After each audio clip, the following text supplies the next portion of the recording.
आज अद्विकामुळे मला माझ्या शाळेतला गुरुपौर्णिमेचा दिवस आठवला। आज अद्विकाची शाळेतली पहिलीच गुरुपौर्णिमा आहे आणि म्हणूनच आजचा दिवस खूप जास्त खास आहे। सकाळची सुरुवात आम्ही इतकी छान फ्रेश अशी केली आणि रोजच्या पेक्षा आज अद्विका जरा जास्तच लवकर उठली होती आणि माझ्यासोबतच बघा अशी छान फ्रेश आवरून बसली। गुरुर ब्रह्मा गुरुर विष्णू म्हणून घेतलं आणि मग मी बाकीच्या माझ्या कामाला लागली। आणि आज गुरुपौर्णिमा पण आहे, स्पेशल दिवस पण, आणि आज बुधवार पण आहे, त्यामुळे आम्हाला शाळेमध्ये युनिफॉर्म पण नाही घालायचा आहे आणि टिफिनमध्ये पण वेगळी काहीतरी रेसिपी।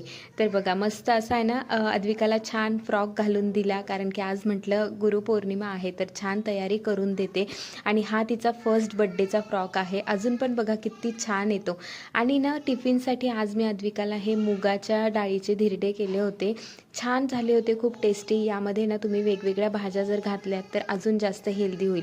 याची पूर्ण रेसिपी मी बराच वेळेस शेअर केलेली आहे, तर एकदा नक्की चेकआउट करा।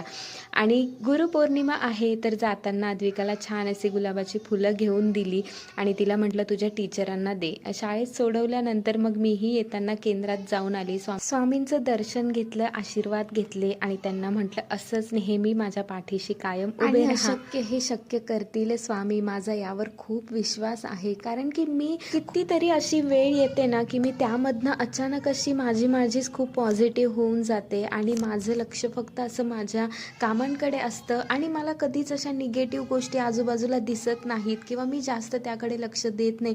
तर मला असं वाटतं ना की ही माझ्यामध्ये जी काही एनर्जी आलेली आहे ना, ती फक्त आणि फक्त माझ्या 2 गुरूंमुळे, ते म्हणजे माझे आई आणि दुसरे स्वामी, ह्या 2 व्यक्ती ज्या माझ्या आयुष्यात आहेत, त्यामुळे मी खूप पॉझिटिव्ह असते आणि खूप एनर्जेटिक असते आणि प्रत्येक व्यक्तीकडनं काही ना काहीतरी आपल्याला शिकण्यासारखं असतं। ही एक खूप पॉझिटिव्ह गोष्ट माझ्यामध्ये आली।